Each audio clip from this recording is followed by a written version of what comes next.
Une fillette de 6 ans a compté chaque pièce dans sa petite boîte en fer blanc, s'est approchée de l'homme le plus silencieux qu'elle ait jamais vu et a posé une assiette de spaghettis devant lui. Elle ne connaissait pas son nom, ne savait pas pourquoi tout le monde dans le restaurant évitait sa table, et elle ne savait certainement pas que l'homme assis seul à l'extérieur du restaurant où travaillait sa mère était le chef d'une des familles criminelles les plus dangereuses de New York. Il n'avait pas mangé, n'avait pas commandé, n'avait parlé à personne depuis plus de 3 heures, non pas parce qu'il n'en avait pas les moyens, mais parce qu'aujourd'hui était le seul jour de l'année où il s'autorisait à se souvenir de sa mère. Et la sauce marinara que cet enfant venait de poser devant lui était exactement le plat que sa mère préparait dans cette même cuisine, quand elle n'était qu'une immigrante fauchée avec rien d'autre que ses mains et un rêve. Il aurait pu ignorer la fillette, aurait pu la chasser comme il rejetait les hommes qui le suppliaient de leur accorder 5 minutes de son temps, mais il ne l'a pas fait, car quelque chose dans la façon dont elle le regardait, sans peur, sans jugement, et entrouvert une porte en lui qu'il avait passé des décennies à souder. Mais ce qui s'est passé ensuite, ce que la mère de la fillette allait découvrir sur cet étranger, et ce qu'il ferait en remarquant les bleus qu'elle s'efforçait de cacher, c'est là que cette histoire commence vraiment. Si cette histoire vous touche au cœur, laissez un j'aime pour que plus de gens puissent la découvrir. Partagez-la avec quelqu'un qui a besoin de l'entendre aujourd'hui et abonnez-vous pour ne pas manquer la suite. Maintenant, retournons à cet après-midi chaud d'octobre à Brooklyn, dans un petit restaurant appelé Russo's Kitchen, où tout était sur le point de changer.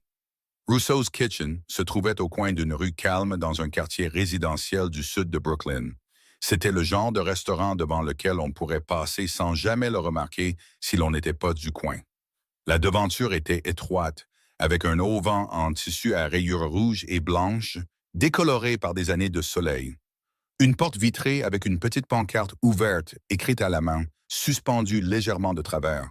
Et à l'intérieur, il y avait cette chaleur familière que seuls les restaurants familiaux semblent posséder, après avoir existé assez longtemps pour que l'odeur de l'ail et de l'origan s'imprègne dans chaque brique du mur. Connie Russo avait racheté l'endroit à l'ancien propriétaire environ 15 ans plus tôt, alors qu'elle venait de perdre son mari et avait besoin de quelque chose pour ne pas sombrer. Elle avait gardé presque tout à l'identique, des chaises en bois rayées au menu écrit à la craie sur le tableau noir derrière le comptoir. Car elle croyait qu'un bon restaurant n'avait pas besoin de changer. Il avait seulement besoin de continuer à être lui-même. Ce samedi après-midi, l'endroit était assez animé pour maintenir un rythme constant sans sombrer dans le chaos.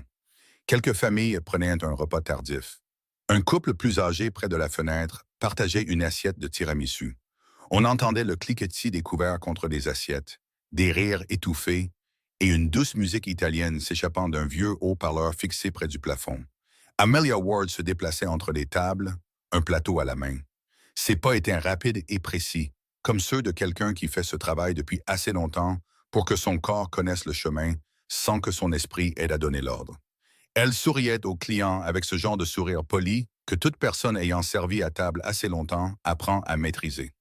Assez chaleureux pour que les gens se sentent les bienvenus, mais sans jamais atteindre ses yeux. Ses yeux étaient fatigués. Pas de la fatigue d'une longue journée de travail, mais de cette sorte de fatigue qui était là depuis très longtemps. Le genre de fatigue que le sommeil ne pouvait pas réparer, car elle ne venait pas du corps. Ses cheveux étaient attachés à la hâte avec un élastique noir. Quelques mèches rebelles collaient à son front à cause de la chaleur de la cuisine. Et chaque fois qu'elle passait devant la table du coin, près de la fenêtre intérieure, elle jetait un coup d'œil rapide, un geste automatique, un réflexe. Sophie était assise là, sur une chaise un peu trop haute pour elle. Un sac à dos rose pâle délavé reposait à ses pieds, avec un bloc de papier à dessin et une boîte de crayons de couleur devant elle. La petite fille dessinait avec une profonde concentration, la tête légèrement penchée. Le bout de sa langue sortait, cette habitude qu'ont les enfants lorsqu'ils essaient de colorier sans dépasser. De temps en temps, elle levait les yeux pour regarder sa mère passer, puis baissait la tête et continuait, comme si le simple fait de confirmer que sa mère était toujours là suffisait. Connie se tenait derrière la caisse en train de sécher des verres. C'était le genre de femme qu'il suffisait de regarder une fois pour savoir qu'elle avait vécu assez de choses pour ne plus être surprise par grand-chose. Elle avait un visage rond, des cheveux poivres et cils attachés en un chignon soigné. et des mains qui ne semblaient jamais s'arrêter de travailler, même lorsque sa bouche était occupée à parler. Elle jeta un coup d'œil à travers la porte vitrée, vers la table sur la terrasse où l'homme était assis sans bouger. Puis elle se retourna, baissant la voix juste assez pour qu'Amelia l'entende en passant près du comptoir. Il vient une fois par an, dit Connie, sans quitter des yeux le verre qu'elle séchait. Toujours assis à cette même place. Ne commande jamais rien. Ne pose pas de questions. Ne t'approche pas de lui. Amelia regarda dehors, juste assez longtemps pour distinguer la silhouette de l'homme assis seul dans la lumière oblique de l'après-midi. Puis elle retourna à son travail sans un mot de plus, car elle avait déjà assez de soucis en tête, sans y ajouter le mystère d'un étranger. Mais à une table à l'intérieur, deux autres serveuses n'avaient pas la même retenue. Elles chuchotaient entre elles, jetaient des regards furtifs à l'extérieur, puis détournaient vite les yeux chaque fois qu'elles pensaient que quelqu'un les avait remarquées. Personne ne le connaissait personnellement, mais le personnel plus ancien murmurait le nom de Dante à voix basse, craintive, quand il pensait que personne n'écoutait. Un nom que Sophie, avec les oreilles fines d'une enfant, rangea tranquillement dans sa mémoire. Tout ce que l'on savait, c'est que chaque année, à cette date précise, il apparaissait, s'asseyait là jusqu'à la tombée de la nuit, puis disparaissait comme s'il n'était jamais venu. Et dehors, sur la vieille chaise en fer sous l'auvent délavé du Russo's Kitchen, l'homme était toujours assis là, immobile, fixant l'espace vide devant lui comme si le reste du monde n'existait pas. Si vous aviez interrogé n'importe qui dans le restaurant ce jour-là sur l'homme assis sur la terrasse, on vous l'aurait décrit de manière presque identique. Un homme en costume noir. Pas le genre de costume qu'on achète dans un centre commercial, mais celui qu'on regarde une fois et dont on sait immédiatement qu'il coûte cher, même sans logo, sans détail tape à l'œil. Le tissu était doux, la coupe exacte sur son corps. Le genre de luxe que seules les personnes vraiment riches portent, car elles n'ont pas besoin que les autres le sachent.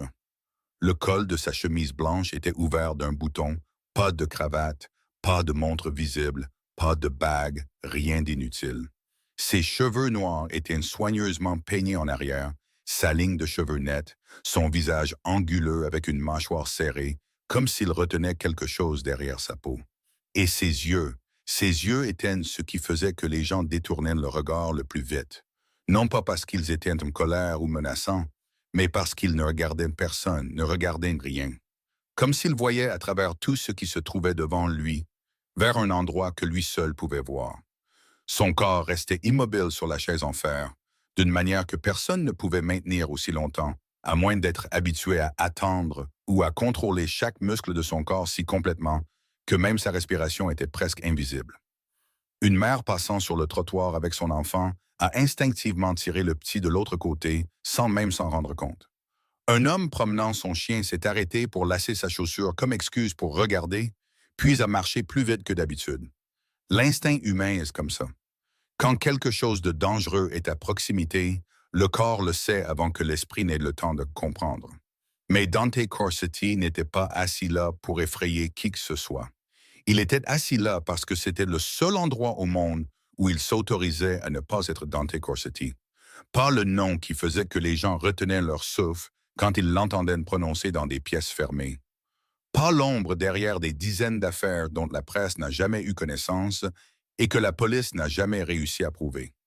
Ici, sur cette chaise devant le petit restaurant que le monde avait oublié, il n'était que le fils de Rosa. Il ne pensait pas à sa mère en image claire. Ni son visage, ni sa voix, ni aucun souvenir au contour net. Car il avait appris que s'il laissait un souvenir prendre forme, il deviendrait trop réel. Et tout ce qui était trop réel avait le pouvoir de le briser. Au lieu de cela, il la sentait à travers de petites choses. L'odeur d'origan s'échappant de Russo's Kitchen par l'entrebâillement de la porte chaque fois que quelqu'un ouvrait l'entrée de service. Cette odeur se glissant dans l'air de fin d'après-midi et lui frappant la poitrine d'une manière à laquelle il ne pouvait jamais se préparer. Chaque fois comme la première fois. Chaque fois, sa mâchoire se serrait et sa poitrine se contractait avec cette douleur familière que plus de 2 décennies n'avaient toujours pas réussi à émousser. Il inspira lentement, retint son souffle, puis expira, contrôlé, calme, de la même manière qu'il contrôlait tout le reste dans sa vie. Mais ici, ce contrôle était plus mince qu'il ne voulait l'admettre. À un pâté de maisons à l'est, un SUV noir était garé au bord du trottoir, sous un érable dont les feuilles commençaient à jaunir. Le moteur était éteint, mais le système électrique fonctionnait toujours. Frank Lombardi était assis au volant, la fenêtre baissée juste assez pour que la fumée de cigarette s'échappe. Ses yeux ne quittaient jamais le petit moniteur monté sur le tableau de bord, où la caméra montrait la terrasse du restaurant, et l'homme qui y était assis. La main droite de Frank reposait sur sa cuisse, à moins de 2 secondes du pistolet dans l'étui sous sa veste, s'il en avait besoin. Après 20 ans avec Dante, Frank connaissait chaque rituel de son patron. Il savait quel jour était plus dangereux que d'autres. Il savait quand rester proche et quand garder ses distances. Aujourd'hui, appartenait à la deuxième catégorie. Chaque année à cette date, Dante venait à ce petit restaurant, s'asseyait seul, ne disait rien, ne mangeait rien, ne donnait aucun ordre. Et Frank comprenait que ce n'était pas le moment de poser des questions ou de s'approcher. C'était le moment où le patron ne voulait pas être le patron. Le travail de Frank était simple, s'assurer que personne ne dérangeait Dante, et si quelqu'un osait, s'assurer qu'il n'aurait jamais la chance de le faire une deuxième fois. Jusqu'à ce moment, il n'y avait jamais eu une année où quelqu'un avait été assez imprudent pour s'asseoir à cette table. Jusqu'à aujourd'hui. L'assiette de spaghettis à la marinara était posée devant Dante. La vapeur s'en élevait en un mince ruban qui s'enroulait dans la lumière de fin d'après-midi. Et il la regardait comme un homme regarde quelque chose qui ne devrait pas exister là, qui ne devrait pas exister devant lui, qui ne devrait pas exister ce jour-là. Sa main se serra sous la table, ses doigts se pressant les uns contre les autres, jusqu'à ce que ses jointures blanchissent. Mais extérieurement, son visage ne changea pas. C'était toujours ce visage, toujours ce sang-froid que 20 ans à la tête d'un empire souterrain lui avait appris à garder en toute situation. Mais cette assiette de pâtes n'était pas une situation. C'était un souvenir avec une forme. Sophie était assise en face de lui sur une chaise en fer trop haute pour elle. Ses pieds se balançaient à distance du sol. Ses 2 mains reposaient docilement sur la table. Ses grands yeux étaient fixés sur lui avec cette attente patiente que seuls les enfants possèdent. Le genre de patience qui ne sait pas se presser, car les enfants n'ont pas encore appris que le temps est quelque chose de limité. Elle ne disait rien. Elle l'observait seulement, comme si le fait qu'il mange ou non était la décision la plus importante au monde à cet instant. Et elle était prête à rester assise là, jusqu'à ce qu'il la prenne. Dante regarda la petite fille, puis il regarda à nouveau l'assiette de pâtes. Spaghetti à la marinara. Les brins étaient uniformément enrobés d'une sauce tomate d'un rouge profond, quelques feuilles de basilic frais éparpillées sur le dessus. L'odeur d'ail légèrement frit se mêlait à l'origan en s'élevant avec la vapeur. Et c'était cette odeur, pas la vue, pas ce qu'il voyait avec ses yeux, mais cette odeur qui le frappa en premier. Ça ne sentait rien de ce qu'il avait connu dans les restaurants où il avait mis les pieds au cours des 20 dernières années. Ça ne sentait pas les dîners coûteux dans les salles à manger dirigées par des chefs étoilés au Michelin. Ça ne sentait aucun plat de pâtes italiennes qu'on lui avait jamais servi. Ça sentait les mains de sa mère, tellement comme elle que sa poitrine ressentit une douleur soudaine et aiguë, comme si quelqu'un venait de presser une main sur la blessure exacte qu'il croyait déjà guérie. Il prit lentement la fourchette et enroula quelques brins de pâte autour, puis les porta à sa bouche. La première bouchée, le goût des tomates mijotées longtemps, naturellement sucré, pas par le sucre mais par le temps. L'ail pas trop fort, l'origan persistant doucement à la fin, et tout cela se combinait en une saveur qu'il connaissait dans les moindres détails, car cette saveur avait autrefois été le goût de chaque soirée dans la petite cuisine, quand il était encore un garçon assis sur une chaise haute, attendant que sa mère pose une assiette devant lui. Il mâcha lentement, avala, puis reprit la fourchette. La deuxième bouchée fut plus facile que la première. La troisième plus facile que la deuxième. Non pas parce que ses papilles s'adaptaient, mais parce que quelque chose en lui, quelque chose qui était resté verrouillé pendant 23 ans, commençait à se desserrer peu à peu, chaque fois que la fourchette touchait l'assiette. Sophie le regardait manger avec une satisfaction non dissimulée sur son visage. Ce genre de satisfaction pure que seule une enfant de 6 ans peut avoir quand une petite action de sa part produit un résultat. Et puis elle commença à parler. Non pas parce qu'elle pensait qu'il voulait l'entendre, mais parce qu'à cet âge, trop de silence avec une autre personne semble anormal. Elle lui parla de l'école, d'une enseignante nommée Mademoiselle Patterson, qui aimait faire dessiner la classe le vendredi. Sophie finissait toujours la première, mais ne levait jamais la main pour montrer à qui que ce soit, car elle aimait garder ses dessins pour elle. Elle lui parla du chat jaune errant qui aimait se coucher sur les marches arrière du restaurant. Elle l'avait appelé fromage parce qu'il était jaune comme du fromage. Et chaque fois que sa mère lui donnait un morceau de pain restant, elle en cachait toujours la moitié dans sa poche pour pouvoir l'apporter à fromage après l'école. Elle lui parla du dessin sur lequel elle travaillait encore à l'intérieur. Une maison avec de grandes fenêtres et un ciel plein de nuages en forme d'animaux. Elle avait essayé de dessiner un nuage comme un éléphant, mais il ressemblait à un chien, alors elle a décidé que c'était un chien volant. Dante ne dit pas un mot pendant tout le temps que Sophie parla. Il n'hocha pas poliment de la tête. Il ne posa pas de questions vides, juste pour paraître intéressé. Il n'offrit aucune des réactions que les adultes adoptent habituellement lorsqu'ils écoutent les enfants parler sans vraiment l'écouter. Il écoutait. Il écoutait vraiment. Il écoutait d'une manière qu'il n'avait écouté personne depuis des années, car dans son monde, personne ne parlait sans un but. Personne n'ouvrait la bouche sans vouloir quelque chose.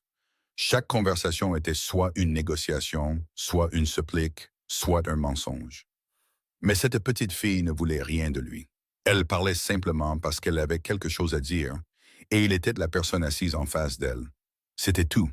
Et cette simplicité dans une vie où rien n'avait jamais été simple lui donnait envie de ne pas se lever de cette chaise. Sophie s'arrêta au milieu de son histoire sur Fromage le chat et pencha la tête sur le côté, de la manière dont les enfants le font souvent lorsqu'ils étudient quelque chose que les adultes ne réalisent pas qu'on observe. Puis elle demanda, sa voix douce et directe, comme si c'était la question la plus ordinaire du monde. « Pourquoi es-tu triste ?» La fourchette de Dante s'arrêta en l'air, non pas parce que la question était impolie ou parce que la petite fille avait franchi l'une de ces limites que les adultes aiment tracer entre étrangers, mais parce qu'au cours des 20 dernières années, pas une seule personne, pas un subordonné, pas un ennemi, pas un avocat, pas une seule créature vivante n'avait regardé son visage et utilisé ce mot. Triste. Les gens le regardaient et voyaient le pouvoir, le danger, un contrôle si parfait qu'il était presque inhumain. Mais personne ne le regardait et ne voyait la tristesse. Parce que pour voir cela, il fallait regarder au-delà de toutes les couches qui venaient en premier. Et personne ne restait assez près de lui ou n'osait assez pour le faire. Personne, sauf cette petite fille de 6 ans qui ne savait pas qu'il y avait des couches à traverser. Alors elle a regardé directement la chose la plus profondément enfouie en lui, sans avoir la moindre idée qu'elle venait de faire ce que le monde entier n'avait pas été capable de faire. Il posa lentement la fourchette. « Qu'est-ce qui te fait penser que je suis triste ?»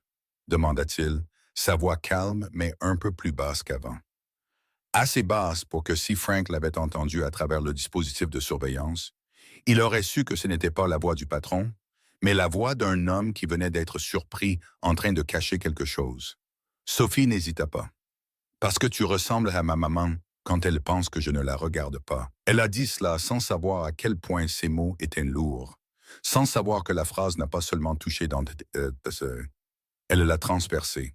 À travers le costume noir, à travers 20 ans de construction d'un empire, à travers chaque mur qu'il avait érigé pour s'assurer que personne ne pourrait plus jamais le blesser. Et elle a atterri précisément à l'endroit qu'il avait scellé le jour où il se tenait à côté du lit d'hôpital de sa mère et la regardait fermer les yeux pour la dernière fois. Non pas parce que la phrase était profonde, mais parce qu'elle était vraie. Vraie de la manière dont seuls les enfants savent être vrais. Sans calcul, sans sens caché. Juste une observation pure prononcée dans un langage pur. Il regarda la petite fille, et le monde autour de lui s'estompa un instant. Le bruit de la circulation dans la rue disparut. La lumière tardive du soleil de Brooklyn disparut. La chaise en fer sous lui disparut. Et il n'était plus assis à l'extérieur du Russo's Kitchen. Il se tenait dans la cuisine derrière ce restaurant. Sauf que c'était la cuisine d'il y a plus de 30 ans.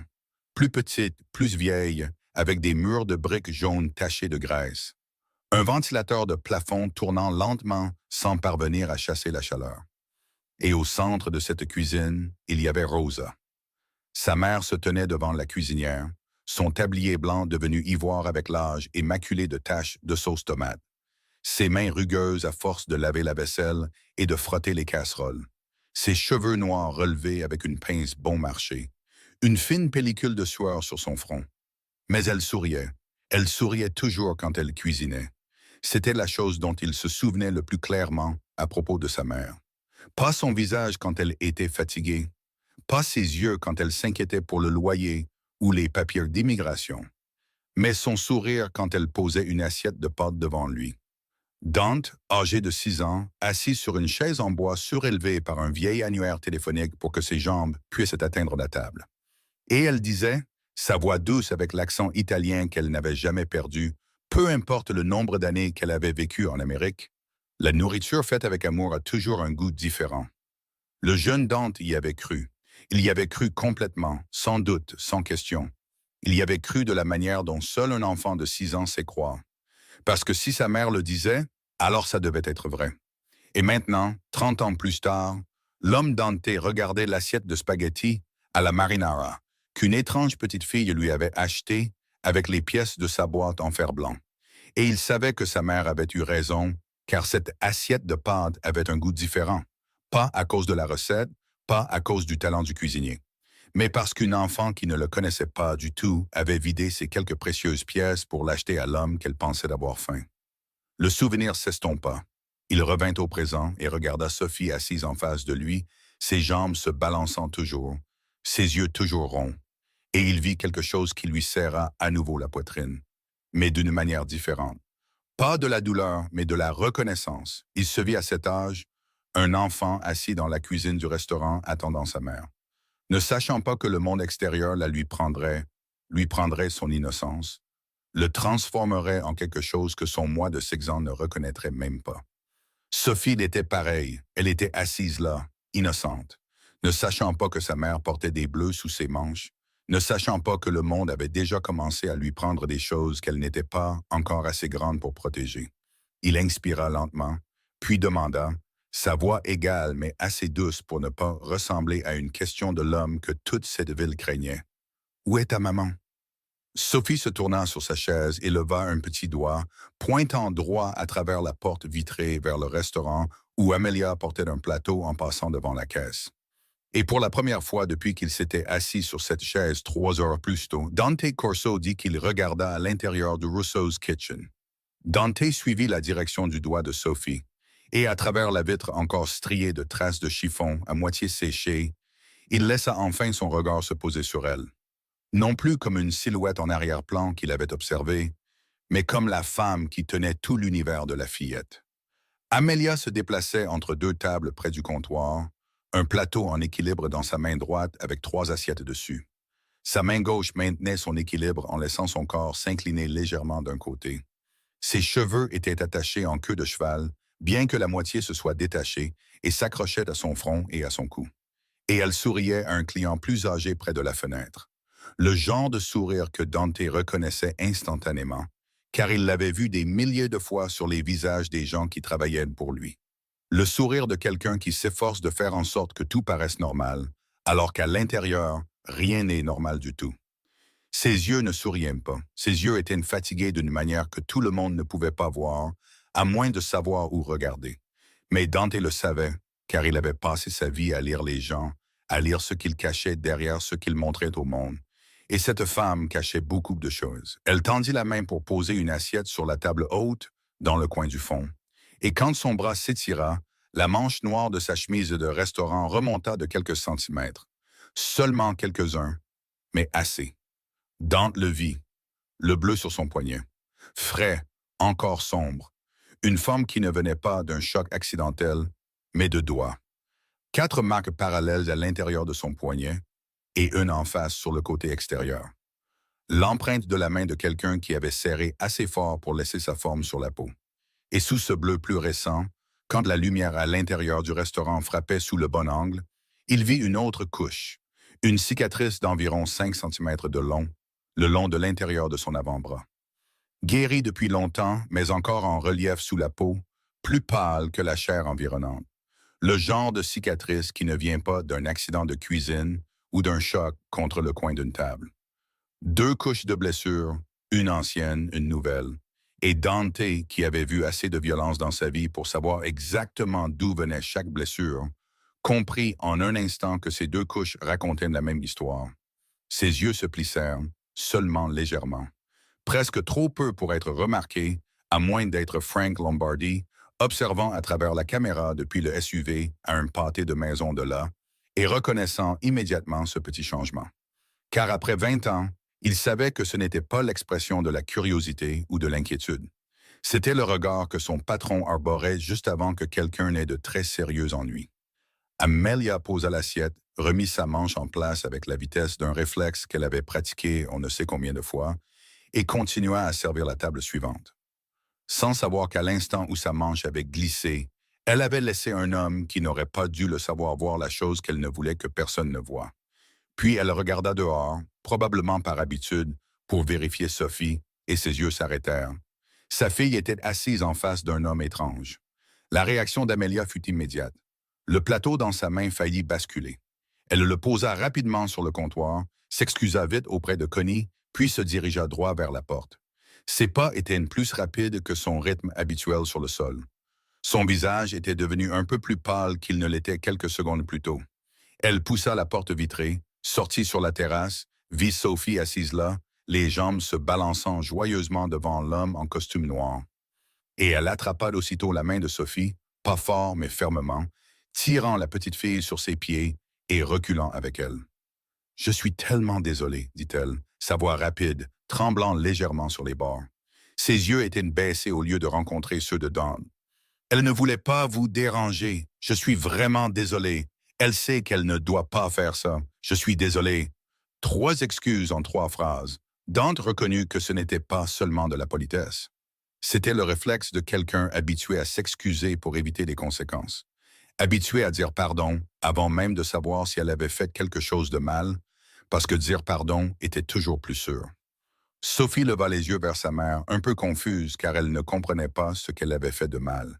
Mais elle ne protesta pas, car à 6 ans, elle avait déjà appris que lorsque sa mère lui tenait la main de cette façon, ce n'était pas le moment de demander pourquoi.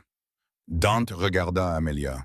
Il ne regarda pas le bleu, ne regarda pas la manche qu'elle avait rabaissée, ne regarda aucune des choses qu'elle essayait de cacher. Il regarda ses yeux. Et elle, bien qu'elle gardât le visage baissé, sentit ce regard et leva le sien un instant. Assez longtemps pour saisir la façon dont il la regardait, et assez longtemps pour réaliser que ce n'était comme aucun regard qu'elle n'avait jamais reçu auparavant. Pas de pitié, pas de jugement, pas de curiosité, pas le regard pauvre de vous auquel elle s'était trop habituée de la part des voisins, des policiers prenant des dépositions, des avocats de l'aide juridique. Il la regardait simplement, la voyait. C'était tout. « C'est une bonne petite », dit Dante, sa voix égale, sans inflexion, mais chaque mot placé exactement où il devait être, comme s'il les avait pesés avant de parler. « Vous devriez être fier. » Puis il se leva. Il ne dit rien de plus. Il n'offrit pas son nom. Il n'expliqua pas pourquoi il était assis là, ni où les pattes étaient embarquées. Il passa devant elle, assez près pour qu'Amelia sente la légère trace d'une eau de Cologne chère pendant une demi-seconde. Puis il sortit sur le trottoir et se dirigea vers l'est avec la démarche d'un homme qui ne se presse jamais, car personne n'ose le faire attendre. Amelia resta là, tenant toujours la main de Sophie, le regardant s'éloigner jusqu'à ce qu'il disparaisse au coin de la rue. Son cœur battait plus vite que la normale. Poste de peur, elle connaissait le rythme de la peur. Elle avait vécu avec assez longtemps pour le reconnaître.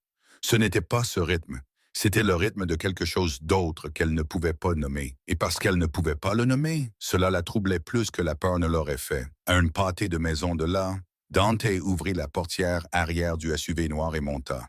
Frank ne se retourna pas. Il attendit. Dante resta silencieux quelques secondes, puis dit, sa voix inchangée, aussi ordinaire que s'il lisait la météo. La serveuse du restaurant, découvrez qui elle est.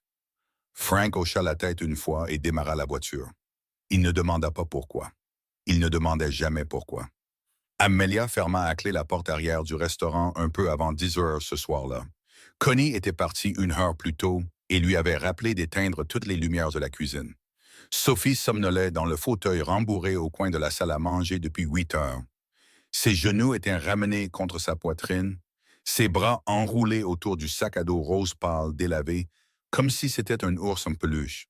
Sa bouche était légèrement ouverte, sa respiration douce et régulière, de cette manière que seuls les enfants savent dormir. Complètement abandonnée, complètement confiante que le monde est sûr.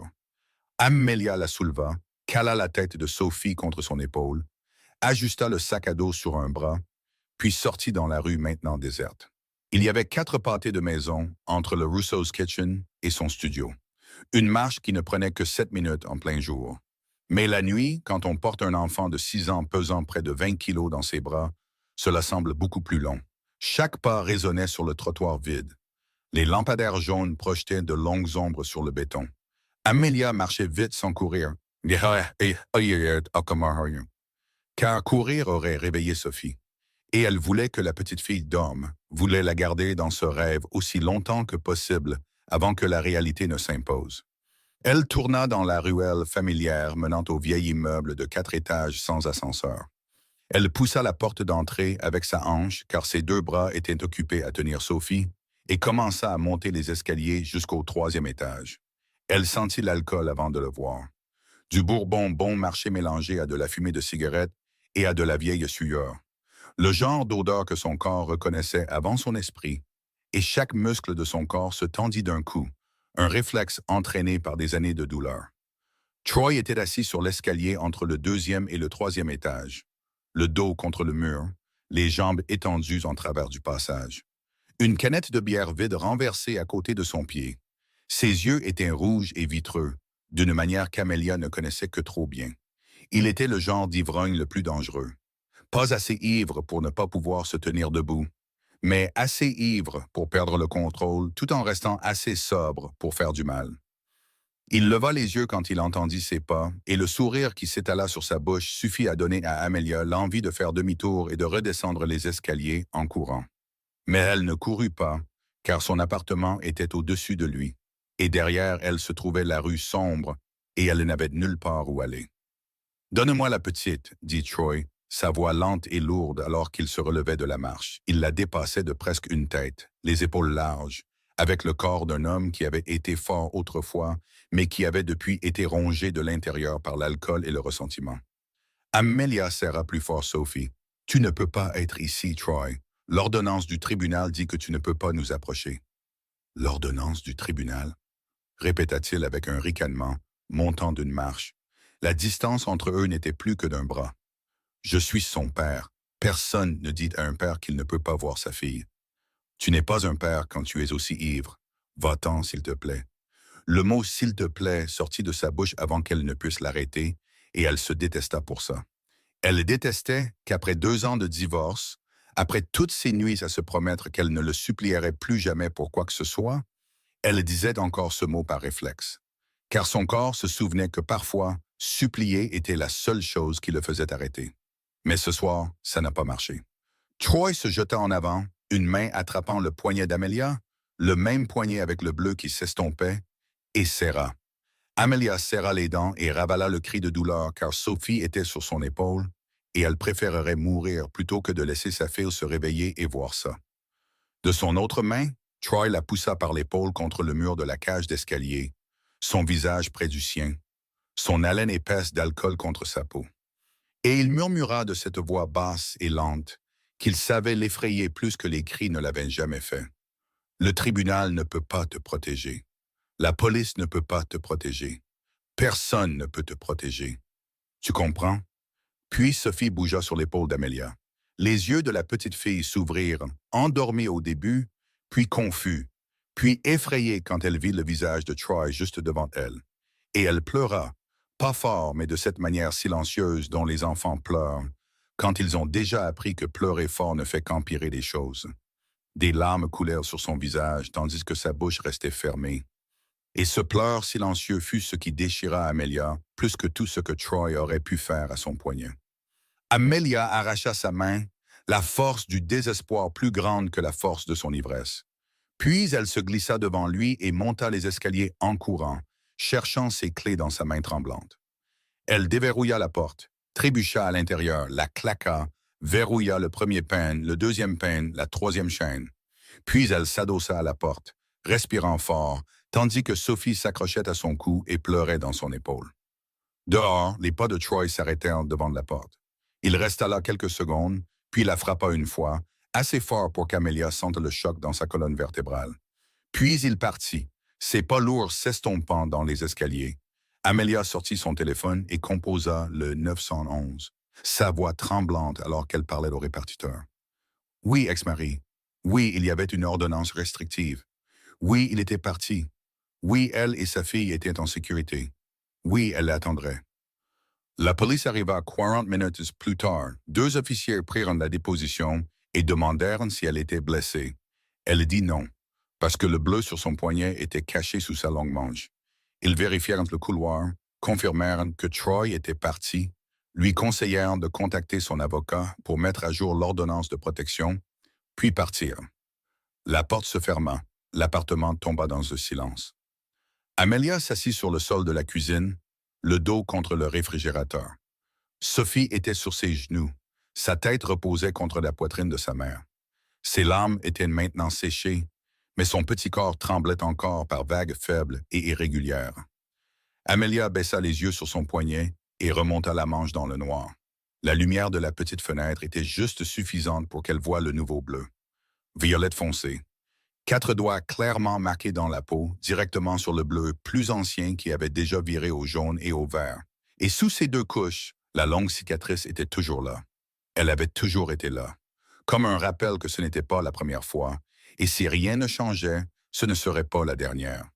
Le lendemain matin, dans le penthouse au dernier étage d'un immeuble de Midtown Manhattan, où le loyer de cet unique étage chaque mois était plus que ce qu'Amelia gagnait en une année entière, Dante était assis derrière un bureau en noyer foncé. Un expresso intact reposait sur sa surface. La lumière du matin se déversait à travers les baies vitrées qui donnaient sur tout l'horizon de Manhattan. Et Frank Lombardi entrait sans frapper. Car en 20 ans, il n'avait jamais eu besoin de frapper. Il posa un mince dossier marron clair sur le bureau, puis recula et attendit. Dante ouvrit le dossier. À l'intérieur, il y avait 3 feuilles de papier. Pas plus. Parce que la vie des gens comme Amelia Ward ne laissait pas beaucoup de traces sur le papier. Pas de propriété, pas d'entreprise, pas de déclaration de revenus compliquée. Seulement les lignes d'information de Buckers que les hommes de Frank avaient mis moins d'une nuit à rassembler. Amelia Ward, âgée de 27 ans, née dans le Queens. Mère décédée quand elle avait 19 ans d'une insuffisance rénale. Père parti quand elle était jeune. Pas de frères et sœurs, pas de parents qu'ils pouvaient joindre. Mariée à Troy Ward à 20 ans et donné naissance à Sophie 1 an plus tard. A divorcé de lui il y a 2 ans pour violence domestique. Le tribunal a accordé à Amelia la garde exclusive, ainsi qu'une ordonnance de protection interdisant à Troy de s'approcher à moins de 5 mètres d'elle et de Sophie. Troy avait violé l'ordonnance 4 fois en 2 ans. La première fois, il a été averti. La deuxième fois, il a reçu une petite amende qu'il n'a jamais payée. La troisième fois, le tribunal a fixé une audience, mais elle a été reportée car il ne s'est pas présenté.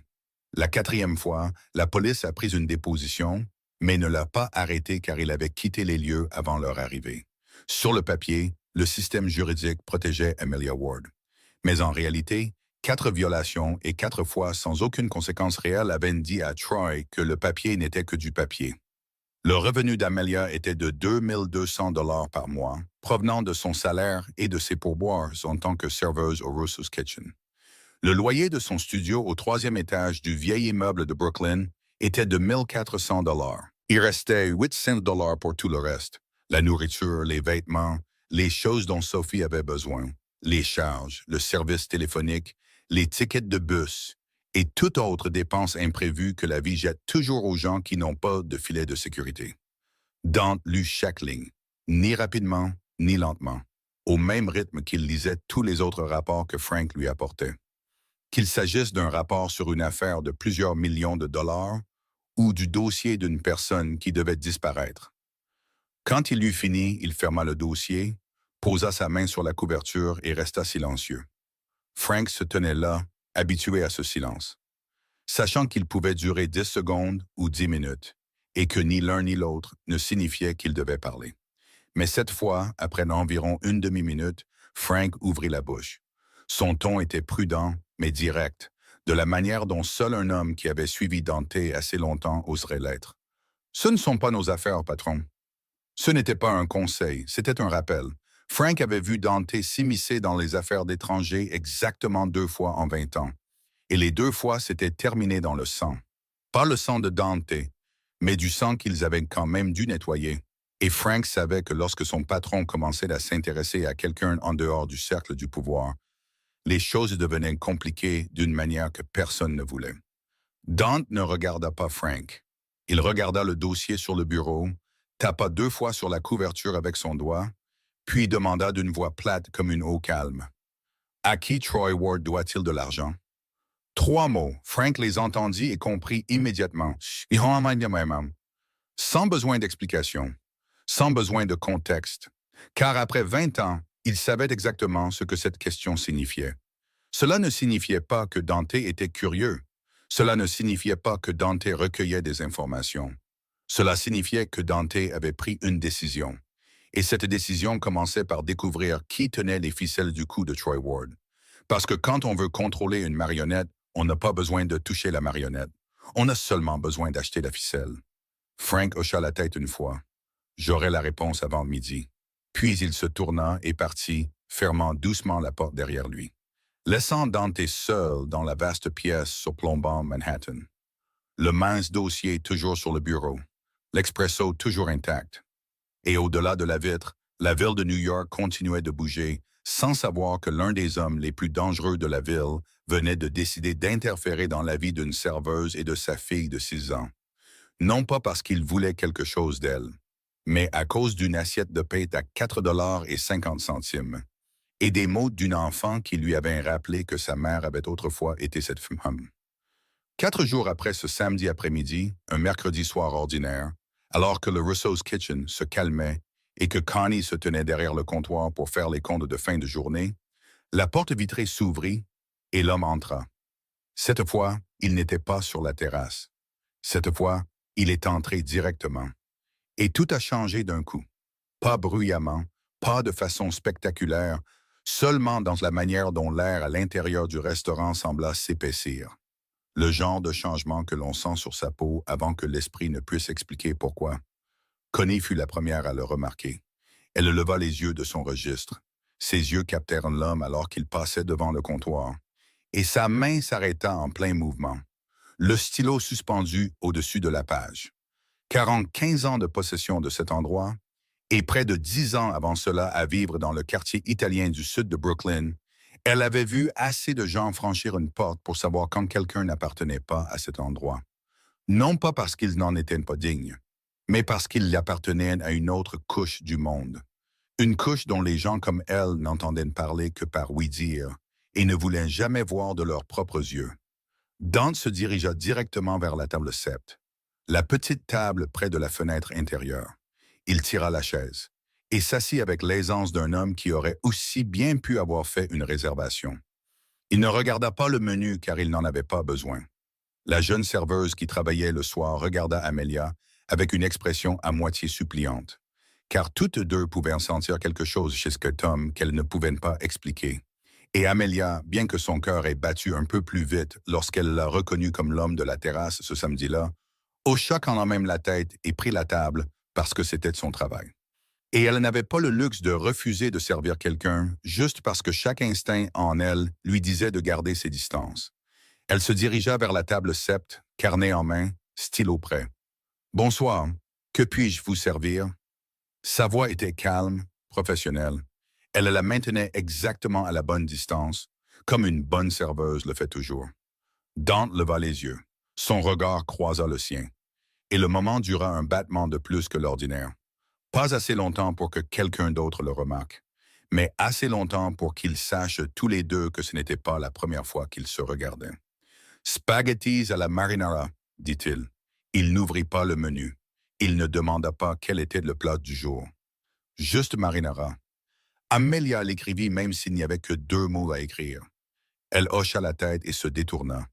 Et quand elle se détourna, Dante la regarda. Pas sa silhouette, pas ses cheveux, mais son poignet. Son poignet droit cette fois, où reposait un fin bracelet en argent. Quelque chose qui n'était pas là samedi, porté assez bas pour couvrir la parcelle de peau où il savait que, en dessous, il y avait un bleu en forme de 4 doigts. Et il comprit que le bracelet n'était pas un bijou. C'était du camouflage. Les pâtes furent apportées. Dante mangea lentement, sans se presser. Ses yeux dérivaient parfois vers la rue au-delà de la fenêtre. Parfois, il observait le restaurant, mais ne regardait jamais directement Amelia, même s'il savait exactement où elle se trouvait dans la pièce à tout moment. Sophie n'était pas là ce soir, probablement blottie dans la cuisine avec Connie et le cuisinier. Et l'absence de la petite fille signifiait que la table sept n'abritait qu'une conversation entre deux adultes, brève et maintenue à la bonne distance. Amelia revint une fois pour demander s'il avait besoin de quelque chose d'autre. Non, merci. 2 phrases, 6 mots au total depuis qu'il s'était assis. Amelia hocha la tête, et cette fois, elle ne se détourna pas immédiatement. Elle marqua une pause d'une demi-seconde, comme si elle voulait dire quelque chose de plus. Peut-être demander qui il était. Peut-être le remercier pour ce qu'il avait dit à propos de Sophie ce samedi-là. Peut-être demander pourquoi il était revenu. Mais elle ne le fit pas, parce qu'Amelia Ward avait appris que ne pas demander était généralement plus sûr que de demander. Alors elle se détourna et retourna au travail. Dante finit de manger. Il posa sa fourchette parallèlement au couteau sur l'assiette, de la manière précise que seul quelqu'un ayant appris les bonnes manières à table le fait. Puis il se leva. Il ne demanda pas l'addition. Il laissa simplement quelques billets sous le bord de l'assiette et sortit par la porte. Pas d'au revoir, pas de regard en arrière. La cloche au-dessus de la porte sonna doucement une fois, puis se tut. Amelia vint débarrasser la table sept. Elle souleva l'assiette. Et sa main s'arrêta. Sous le bord du plat, là où il n'y avait habituellement que quelques dollars de pourboire, se trouvaient 5 billets de 100 dollars, 500 dollars. Elle fixa l'argent, la fourchette et le couteau sale sur l'assiette dans une main et resta immobile dans le restaurant presque vide, tandis que son esprit traitait 2 pensées totalement opposées en même temps. La fierté lui disait qu'elle devait le retrouver, le lui rendre, dire qu'elle n'avait pas besoin de la pitié de qui que ce soit, qu'elle n'était pas le genre de femme qui accepte de l'argent d'étrangers, qu'elle pouvait s'occuper de sa fille elle-même. Merci beaucoup. Mais la réalité disait autre chose. La réalité disait que c'était plus d'un tiers du loyer. La réalité disait qu'octobre devenait plus froid et que Sophie portait encore le manteau de l'hiver dernier, les manches trop courtes maintenant, et le tissu assez fin pour qu'Amelia doive superposer 2 chemises en dessous, juste pour la garder au chaud. La réalité disait que le réfrigérateur à la maison était presque vide et qu'elle avait calculé combien de jours de plus elle pourrait faire durer une boîte de pâtes et un pot de sauce en conserve avant le prochain salaire. La réalité disait que ces 500 dollars pourraient être un nouveau manteau chaud pour Sophie, un réfrigérateur plein de nourriture pour 2 semaines, une nuit où elle n'aurait pas à rester éveillée à faire des calculs dans sa tête jusqu'à ce que ses yeux brûlent à 2 heures du matin. Amelia resta là, une assiette sale dans une main, 5 billets dans l'autre, le restaurant silencieux autour d'elle. Et la bataille entre la fierté et la réalité dura moins de 10 secondes, mais sembla plus longue que n'importe quelle journée de travail qu'elle n'ait jamais faite. Puis elle plia soigneusement les billets, une fois en deux, puis de nouveau en deux, jusqu'à ce qu'ils forment un petit corps net, et les glissa dans la poche de son tablier. Sa main tremblait. Pas de honte, car cela faisait très longtemps que personne ne lui avait donné quelque chose, sans vouloir quelque chose en retour. Troy Ward devait 15 000 dollars.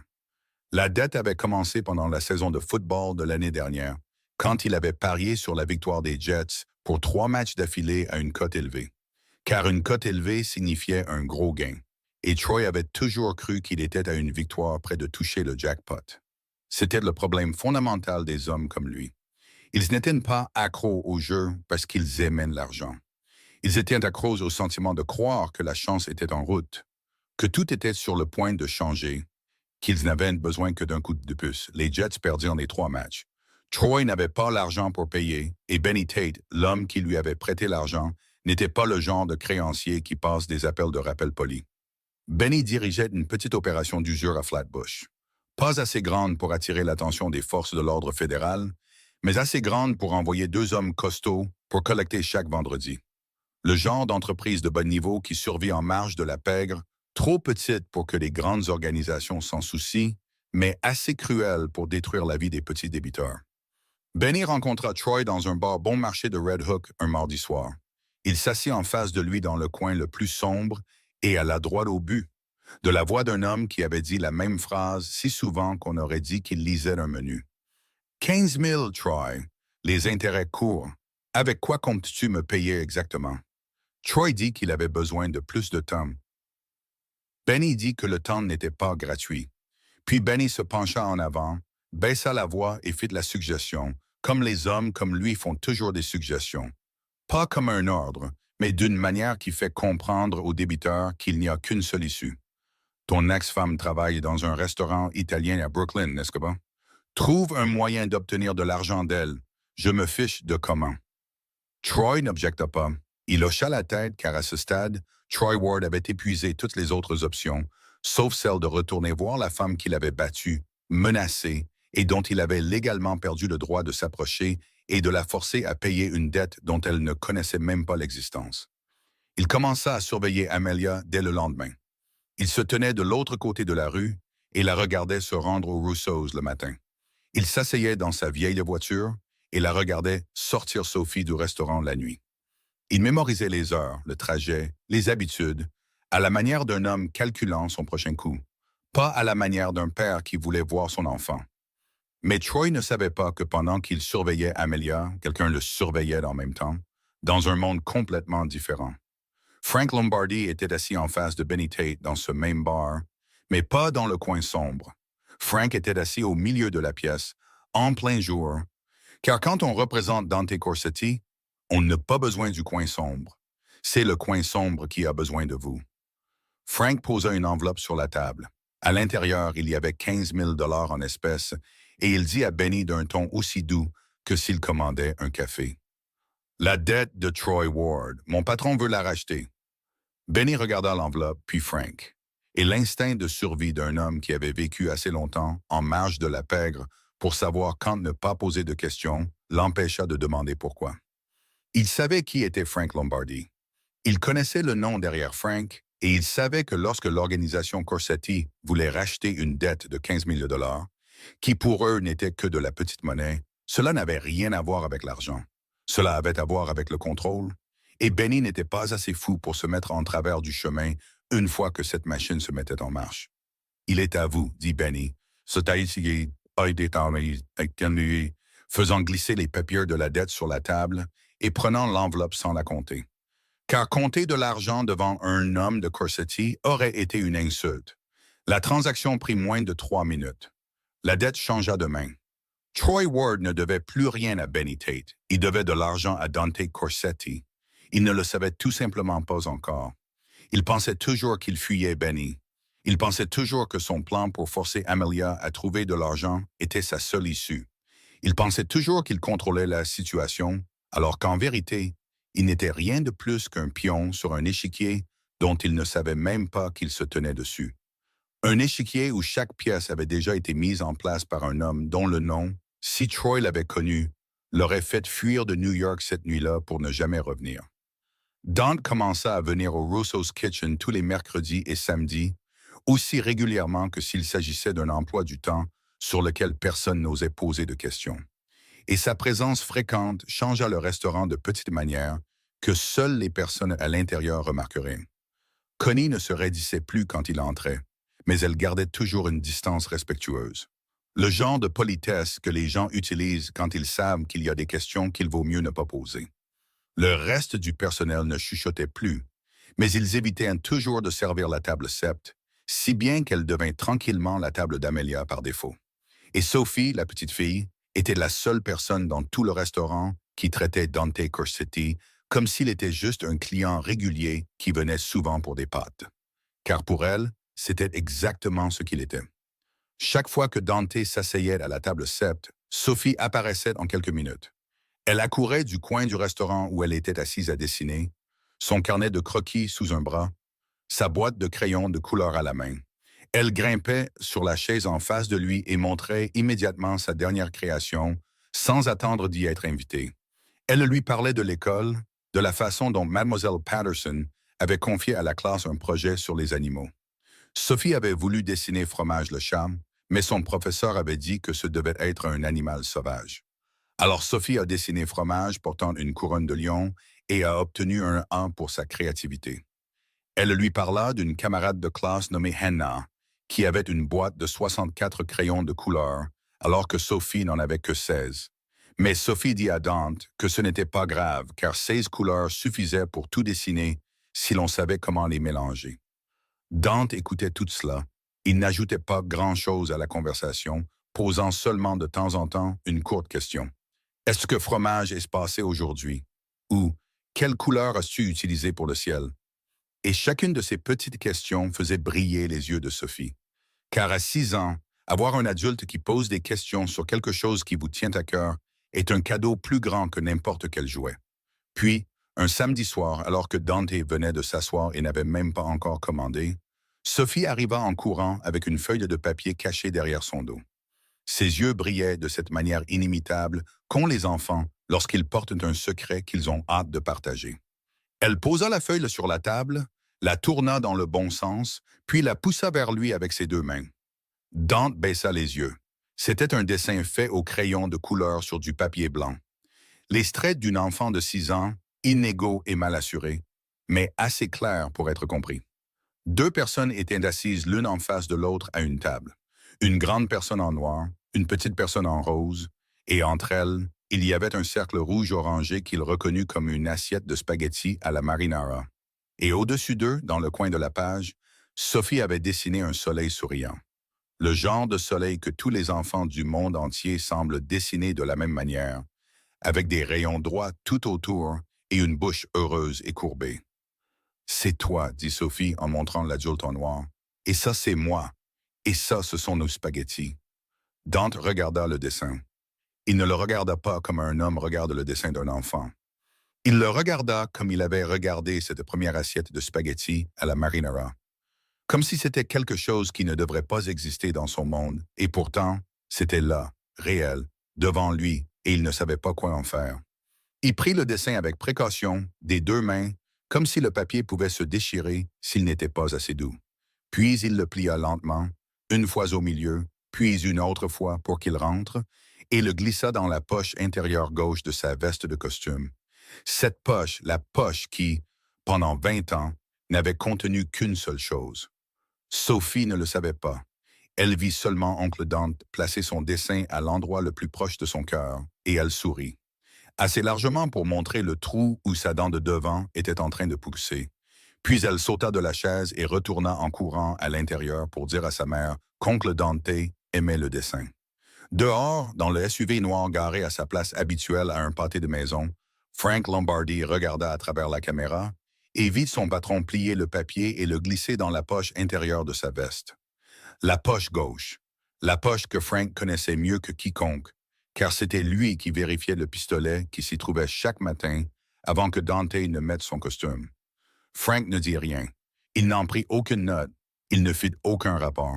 Mais en 20 ans aux côtés de Dante Corsetti, à travers des nuits dont il ne voulait pas se souvenir et des jours qu'il aurait aimé pouvoir oublier, Frank n'avait jamais vu son patron placer quoi que ce soit dans cette poche, à l'exception d'une arme. Jusqu'à aujourd'hui. Ce soir-là, le Russell's Kitchen ferma à 9 heures. Connie partit plus tôt que d'habitude à cause de son mal de dos. Elle rappela à Amelia de fermer à clé et d'éteindre les lumières, puis sortit dans la rue avec la démarche légèrement inclinée d'une femme de 60 ans qui avait passé toute la journée debout. Et le restaurant plongea dans ce silence particulier que seuls les lieux qui viennent d'être remplis de bruit peuvent contenir. Le genre de silence qui résonne encore des rires et des voix restantes, et du cliquetis des couverts contre les assiettes, comme si les murs retenaient encore le son et le libéraient lentement dans l'obscurité. Sophie était recroquevillée sur la longue banquette rembourrée dans le coin derrière le comptoir. C'était l'endroit que Connie avait aménagé pour elle dès les premiers jours où Amelia avait commencé à l'amener au travail. Une fine couverture la recouvrait, sa tête reposant sur le petit oreiller de la maison, sa respiration lente et profonde. Amelia commença à nettoyer de la dernière table vers l'intérieur, essuyant les dessus de table, empilant les chaises, ramassant les serviettes tombées sur le sol. Le travail de fermeture que ses mains faisaient automatiquement pendant que son esprit était ailleurs. Pensant à la facture d'électricité de ce mois-ci, pensant à la réunion avec l'avocat de l'aide juridique lundi, pensant aux chaussures que Sophie portait et qui étaient déjà devenues trop serrées et qu'elle n'avait toujours pas l'argent pour remplacer. Elle atteignit la table 7 et s'arrêta. Dante était toujours assis là. Le restaurant était fermé. Les lumières principales étaient éteintes. Seule la lueur jaune pâle des lampes du bar restait, juste assez pour y voir. Et il était toujours assis sur cette chaise, l'assiette vide devant lui, les yeux fixés à travers la vitre sur la rue sombre à l'extérieur, immobile. Comme s'il ne réalisait pas ou ne se souciait pas que tout le monde était rentré chez soi et qu'il était la seule personne restante. Amelia se tint à côté de la table, un chiffon à la main, et l'observa pendant quelques secondes. Puis elle fit quelque chose qu'elle n'avait pas prévu, pas réfléchi, dont elle n'avait pas pesé les conséquences. Elle tira la chaise en face de lui et s'assit. Elle ne demanda pas. Elle ne demanda pas la permission. Elle s'assit simplement, comme Sophie s'était assise en face de lui ce premier samedi après-midi. Naturellement, comme si le siège lui appartenait. Dante déplaça son regard de la fenêtre vers elle. Il n'avait pas l'air surpris, ou s'il l'était, il ne le montra pas. Son visage resta cette même surface d'eau calme qu'il gardait toujours, mais il ne lui dit pas de partir. Et dans le monde de Dante Corsetti, ce silence était une invitation. « Pourquoi continuez-vous à revenir ?» demanda Amelia, sa voix douce, ni accusatrice, ni curieuse, juste une question directe d'une femme trop fatiguée pour tourner autour du pot. Dante resta silencieux. Pas le silence du refus, mais le silence d'un homme décidant de ce qu'il était prêt à dire, de la largeur avec laquelle il était prêt à ouvrir cette porte. Car chaque mot qu'il prononçait était une couche d'armure enlevée, et il n'avait pas enlevé son armure devant qui que ce soit, sauf sa mère, de toute sa vie. Puis il parla. Ma mère travaillait ici. Sa voix était basse et lente, chaque mot posé avec soin, comme si l'on posait des briques. Il y a plus de 30 ans pour l'ancien propriétaire, avant que Coney ne rachète l'endroit. Elle faisait la vaisselle, servait à table, cuisinait quand on la laissait faire. C'était une immigrante d'un petit village du sud de l'Italie que vous ne trouveriez pas sur une carte. Sans papier, sans anglais, rien d'autre que ses mains. Il marqua une pause, son doigt tapotant légèrement la table une fois, une habitude que Frank aurait reconnue comme un signe que son patron réprimait une émotion. Elle m'a élevé dans cet endroit, avec des salaires de serveuse et des pourboires, tout comme vous. Amelia ne bougea pas. Elle n'hocha pas la tête. Elle ne dit pas « je comprends » ou « je suis désolé » ou aucune des choses que les gens disent habituellement quand quelqu'un partage quelque chose de lourd. Car elle savait que parfois, ces mots n'aident pas. Parfois, ils ne sont qu'un bruit remplissant un espace qui devrait rester vide. Elle écoutait simplement. « Elle est morte il y a 23 ans », continua Dante, sa voix inchangée en volume, mais avec quelque chose sur le bord, un léger tremblement qui passerait inaperçu si l'on n'y prêtait pas attention. Un cancer. Du jour où ils l'ont découvert au jour où elle est partie, il s'est écoulé 4 mois. Pas assez de temps pour se préparer. Pas assez de temps pour dire tout ce qui devait être dit. Il regarda autour du restaurant, ses yeux dérivant sur le mur de briques, le bar, le menu sur le tableau noir, comme s'il voyait une autre version de l'endroit, la version d'il y a 30 ans que lui seul pouvait encore voir. Elle était la seule personne qui me regardait et voyait un être humain. Pas le nom, pas la chose dont léger chuchotait, juste son fils. C'était tout. La dernière phrase sortit plus doucement que les précédentes, si doucement qu'elle fut presque avalée par le silence du restaurant vide. Et Amelia y entendit quelque chose qu'elle ne s'attendait pas à entendre de cet homme. La solitude. Pas la solitude de quelqu'un qui n'a personne autour de lui, mais la solitude de quelqu'un entouré par le monde entier et pourtant invisible pour tous. Elle comprenait ce genre de solitude. Elle vivait avec tous les jours. Le silence entre eux s'étira, mais il n'était pas lourd. C'était le rare genre de silence qui n'avait pas besoin d'être rempli, car tous deux savaient ce que c'était que d'être assis seul dans le calme. Et avoir quelqu'un d'autre assis à côté de ce calme avec vous était déjà suffisant. Puis Amelia parla, sa voix basse, ses yeux tournés vers le coin où Sophie dormait. Sophie me regarde de cette façon. Chaque jour, elle me regarde et voit maman. Juste maman, pas une femme fatiguée, pas une mère ratée, pas aucune des choses que je vois quand je me regarde dans le miroir. Juste maman, et chaque jour je continue à avancer à cause de ce regard. Elle se tourna vers Dante et leurs yeux se rencontrèrent, dans les faibles lumières jaunes du restaurant vide. Et aucun d'eux ne dit plus rien. Ils n'en avaient pas besoin, car à ce moment-là, entre deux personnes de mondes complètement différents, un homme que toute la ville craignait et une femme que toute la ville avait oubliée, quelque chose changea. Silencieusement, presque invisiblement, comme le son d'une porte qui s'ouvre et que personne n'entend. Le vendredi soir suivant, le Russo's Kitchen était à son apogée de la semaine. 14 des 16 tables étaient occupées. Les rires et les conversations se superposaient pour former ce bruit chaud et familier que seul un restaurant familial connaît à l'heure de pointe. Connie, derrière le comptoir, dirigeait la salle. Deux serveuses se déplaçaient entre les tables. Amelia portait un plateau avec 3 assiettes sortant de la cuisine. Sophie, dans son coin habituel, dessinait. Et tout était parfaitement ordinaire jusqu'à ce que la porte vitrée soit poussée si fort que la cloche suspendue au-dessus sonna follement et frappa le mur avec un son sec et discordant qui fit se retourner tout le restaurant d'un coup. Troy Ward se tenait dans l'embrasure de la porte, ses épaules remplissant presque le cadre. Sa veste était froissée, ses yeux rouges et flous, le genre d'ivresse qu'Amelia reconnut en moins d'une demi-seconde parce qu'elle l'avait vu trop de fois. Le genre d'ivresse où il n'était plus Troy, mais la pire version de Troy, la version sans frein. L'odeur de bourbon et de sueur flottait depuis l'entrée. Ses yeux balayaient le restaurant, cherchant. Et quand il se posèrent sur Amelia, figé dans l'allée avec le plateau dans les mains, il entra directement. Il ne se souciait pas des 14 tables de clients qui le dévisageaient, ne se souciait pas de ce que Connie disait derrière le comptoir, car il n'écoutait pas. « Tu me dois de l'argent, » dit Troy, assez fort pour que tout le restaurant l'entende, sa voix pâteuse mais chaque mot clair. Le langage d'un homme qui s'était si souvent entraîné à parler en étant ivre que c'était devenu une seconde nature. « 15 000, tu trouves un moyen de me les donner ou je les prendrai moi-même. » Amelia posa le plateau sur la table la plus proche, ses mains tremblantes, mais sa voix plus stable qu'elle ne l'aurait cru. Peut-être parce que les clients étaient tout autour d'elle. Peut-être parce que Sophie était dans le coin et qu'elle devait contrôler la situation avant que sa fille ne réalise ce qui se passait. « Troy, sors. Tu ne peux pas être ici.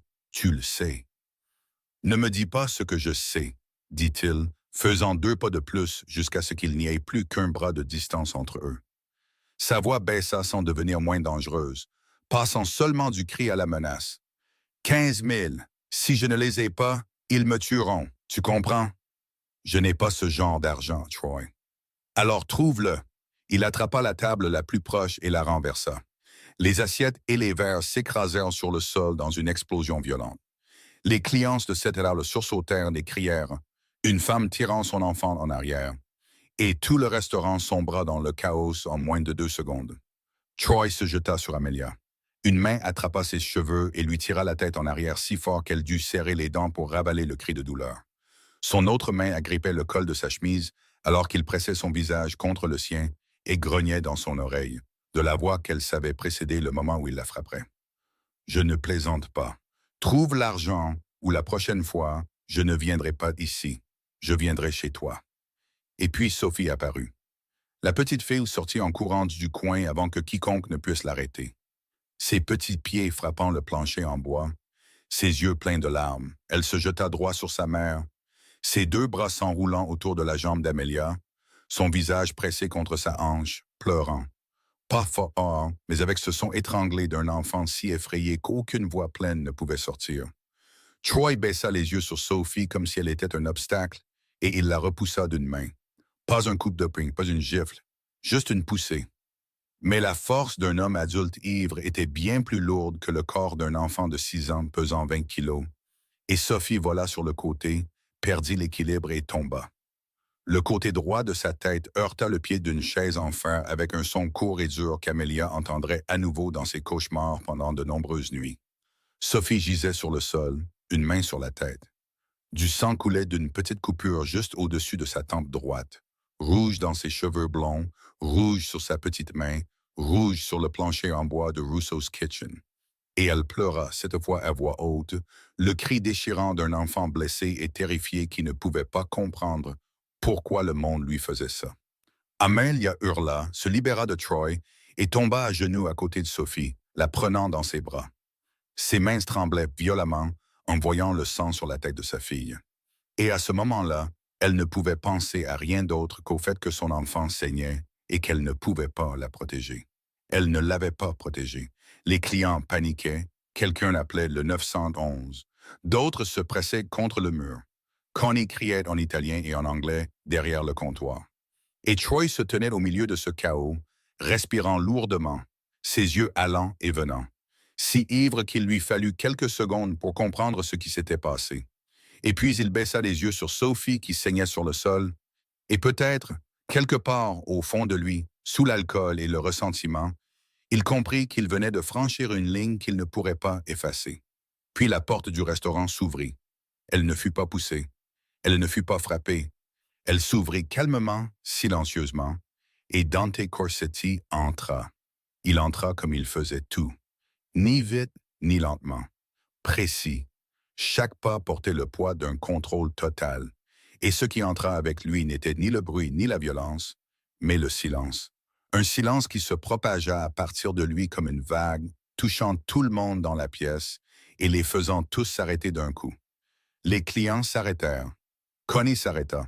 Même Troy s'arrêta, se retournant, et pour la première fois, il vit l'homme qui se tenait dans l'embrasure de la porte.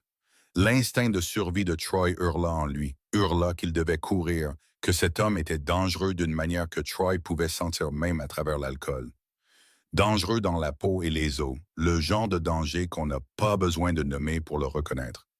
Il suffit de regarder dans les yeux et de voir le calme total de quelqu'un qui a traversé des choses pires que tout ce que Troy pouvait imaginer. Mais l'alcool le maintenait en place. L'alcool lui disait qu'il n'avait peur de personne. L'alcool mentait. Derrière Dante, Frank Lombardi et deux autres hommes entrèrent par l'entrée de service, sans que personne ne remarque quand ils étaient arrivés, bloquant la sortie par la cuisine. Silencieux, les bras croisés, les yeux fixés sur Troy. Dante ne les regarda pas. Il regarda le sol du restaurant. Il regarda Sophie dans les bras d'Amelia. Du sang sur la tempe de l'enfant. Des larmes sur ses joues. Une petite main agrippant la chemise de sa mère. Puis il regarda Amelia, tenant sa fille, tremblante, les yeux rouges, les cheveux défaits. Le vieux bleu sur son poignet était visible car la manche avait été tirée de côté quand Troy l'avait attrapé. Puis il regarda Troy, et Troy, même ivre, reconnut ce regard comme quelque chose de différent de tout ce qu'il avait jamais reçu dans sa vie. Ce n'était pas de la colère. Ce n'était pas une menace. C'était quelque chose de pire que les deux réunis. C'était le calme d'un homme qui avait déjà décidé. « Elle t'a dit de partir », dit Dante, sa voix basse et égale, sans inflexion, aussi calme que s'il lisait la météo. « Tu devrais partir. » Troy ouvrit la bouche, peut-être pour dire quelque chose, peut-être pour jurer, mais Frank était déjà derrière lui. Une main se posa sur l'épaule de Troy, pas fort, mais avec le poids d'une main qui indiquait clairement que ce n'était pas une suggestion. Troy fut emmené par la porte de derrière dans la ruelle derrière le restaurant, et la porte se referma derrière lui, derrière lui, laissant le restaurant si silencieux que l'on pouvait entendre les sanglots doux de Sophie. Dante ignora tous les regards dans la pièce, ignora Connie qui s'agrippait à la caisse enregistreuse des deux mains, ignora les clients pressés contre le mur, trop effrayés pour bouger. Il se dirigea vers Amelia et Sophie, puis s'abaissa sur le sol à côté d'elles. Il ne parla pas. Il ne les toucha pas. Il s'assit simplement sur le sol sale du restaurant, son costume cher contre le bois marqué de sang, et resta là.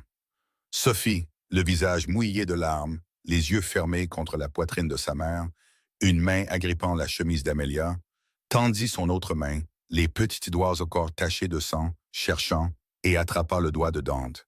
Elle s'y accrocha fermement.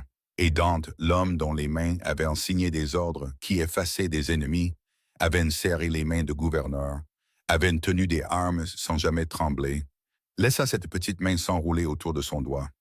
Et il resta immobile pour elle, doucement, avec précaution, comme s'il tenait la chose la plus fragile du monde, et savait que s'il serrait ne serait-ce qu'un peu, elle se briserait.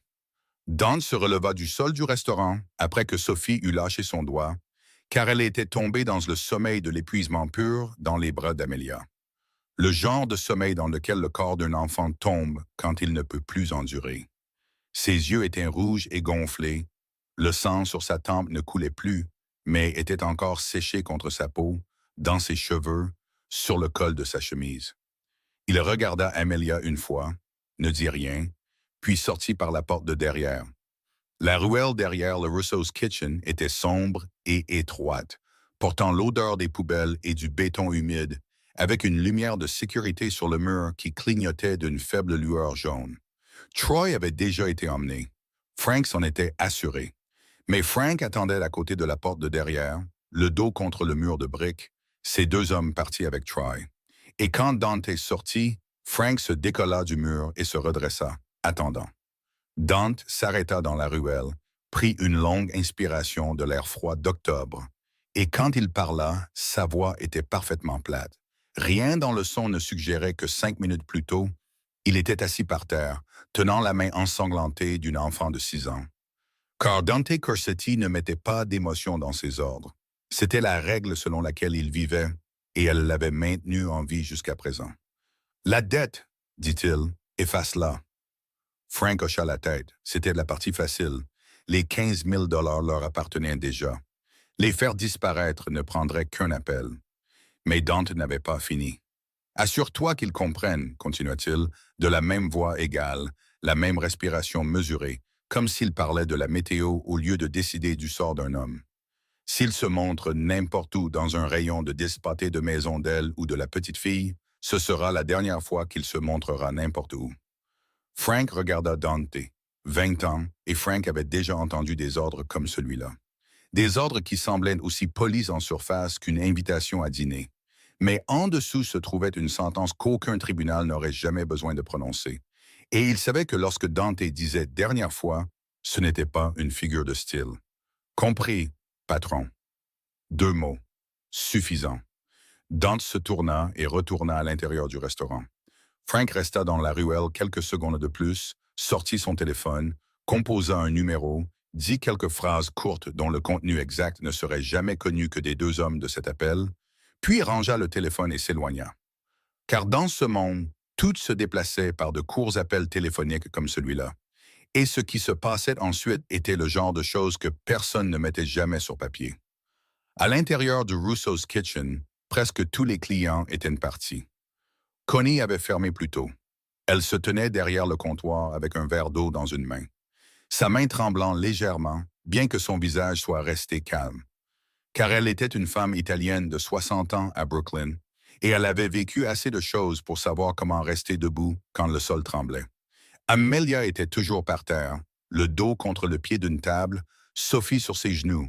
La petite fille dormait, le visage pâle, la petite coupure sur sa tempe couverte d'un pansement que Connie avait appliqué en attendant une ambulance qu'Amelia avait finalement refusée car elle n'avait pas d'assurance maladie, et la blessure était assez petite pour être soignée elle-même. Une décision que seules les personnes sans argent comprennent vraiment. Pourquoi elle a du sens même quand elle semble insensée? Dante entra par l'arrière, traversa la cuisine, entra dans la salle principale et vit Amelia par terre. Il ne s'approcha pas plus que nécessaire. Il ne s'assit pas à nouveau à côté d'elle. Il ne dit pas « ça va ?» car cette question n'avait aucun sens quand la réponse était si manifestement non. Il ne dit pas « tout ira bien » car il n'était pas le genre d'homme à promettre des choses qu'il ne contrôlait pas.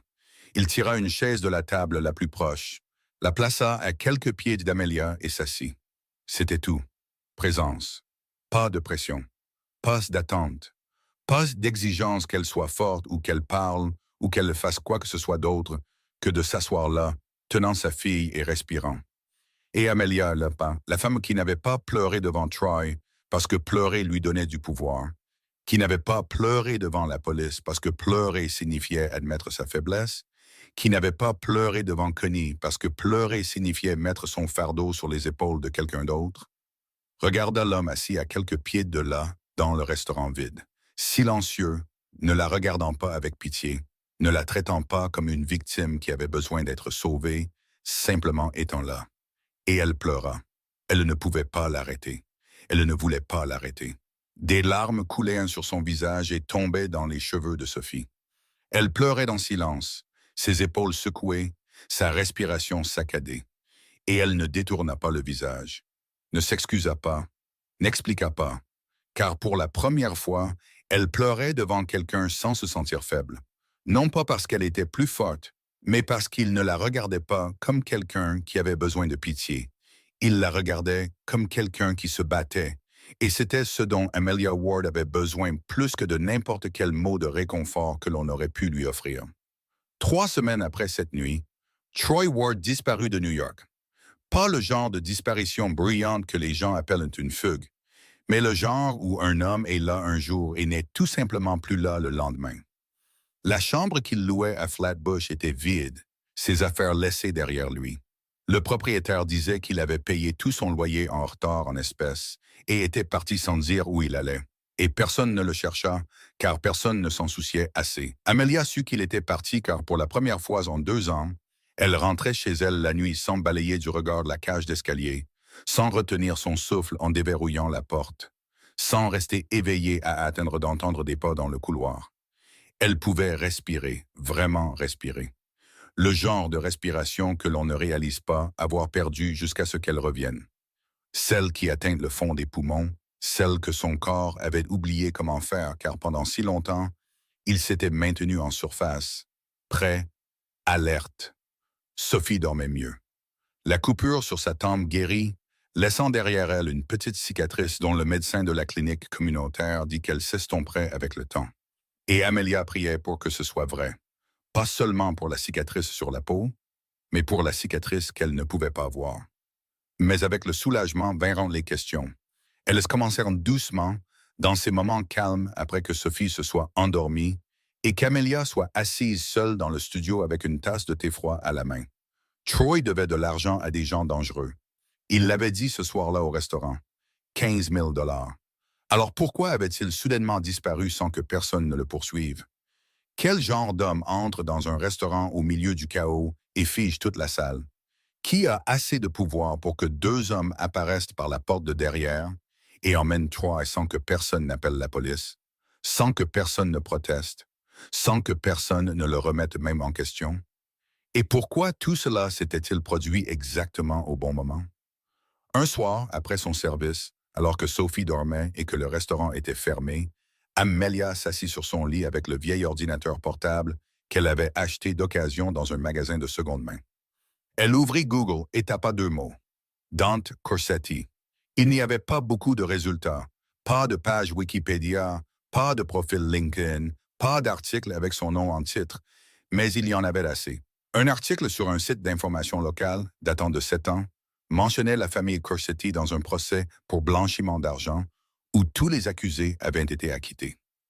Une longue analyse sur un blog d'enquête sur le crime organisé listait le nom Corsetti à côté d'une carte des territoires contrôlés à New York. Une photo granuleuse prise de loin lors des funérailles de quelqu'un montrait un homme en costume noir debout parmi d'autres hommes.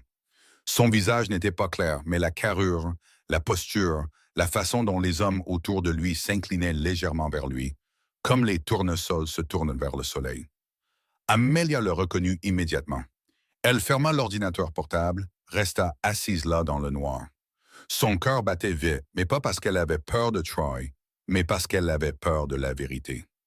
Le lendemain, elle demanda à Connie, doucement, en faisant semblant d'être désinvolte. « Connie, sais-tu qui il est, le client de la table sept? » Connie pliait des serviettes. Ses mains s'arrêtèrent un instant, puis continuèrent à plier sans lever les yeux. « Certaines choses sont mieux laissées dans l'ignorance, Amelia. » Cette réponse confirma tout ce que Google n'avait que suggéré. Mais Amelia n'était pas le genre de femme qui pouvait accepter de ne pas savoir. Elle avait passé trop d'années à vivre dans l'ombre, de ne pas savoir où était Troy, de ne pas savoir quand il apparaîtrait, de ne pas savoir si cette nuit serait sûre. Et après le divorce, elle s'était promis qu'elle ne laisserait plus jamais sa vie être gouvernée par l'ignorance, aussi effrayante que puisse être la vérité. Car savoir était toujours mieux que de ne pas savoir. Samedi soir, le restaurant ferma, Sophie dormait dans le coin, Dante était assis à la table 7. Et Amelia ne débarrassa pas la table, ne tira pas la chaise pour s'asseoir comme elle l'avait fait auparavant. Elle se tint à côté de la table, le chiffon de nettoyage toujours à la main bien qu'elle ne nettoyait rien, et le regarda droit dans les yeux. « Je sais qui vous êtes. » 3 mots, Amelia les prononça d'une voix égale, sans trembler, sans hausser le ton. car elle avait répété la phrase dans sa tête pendant 3 jours, et elle voyait que si elle laissait sa voix trembler, elle perdrait le contrôle de cette conversation. Et elle ne pouvait pas perdre le contrôle, pas cette fois. Dante la regarda. Son visage ne changea pas. Pas de surprise, pas de défense, pas de colère, pas de chagrin. Il la regarda seulement avec ses yeux calmes qu'elle avait vus de nombreuses fois auparavant. Mais cette fois, il semblait différent, car cette fois, elle savait à qui ils appartenaient vraiment. Vous êtes un homme dangereux. Dante ne le nia pas. Oui, vous avez fait des choses terribles.